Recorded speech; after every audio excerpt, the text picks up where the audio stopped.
জীবনে 2 দিন কন্দন করেছিলাম মানুষের জান কবজ করতে গিয়ে, তাছাড়া আমার কোনোদিন চোখে পানি আসে নাই। একদিনে আজরাইল এই সাদ্দাত যেদিন জন্ম নেয় ওই দিন, আর এই আর একদিন যেদিন ও মারা যায় ওই দিন। ও জন্ম হয়েছিল নদীর ভেতরে, সাগরে জাহাজ ডুবে গেলে ওর মা একটা কাঠের উপরে তক্তার উপরে ভাসছিল, ওই সময় ওর জন্ম হয়। কাঠটা বুকের উপরে রেখে দিয়ে সন্তানটা কাঁধের উপরে রেখে এভাবে কষ্ট করে করে চলছিল। হঠাৎ আল্লাহ বললেন, আজরাইল এই মহিলার জান কবজ করে নিয়ে আস।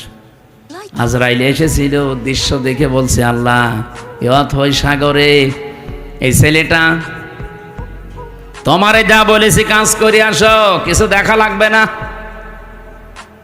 ও কিন্তু জান কবজ করার পরে মেয়েটা পানির নিচে তলিয়ে গেছে, আর এই বাচ্চাটা সাগরে ভাসছিল এই কাঠের ওপরে।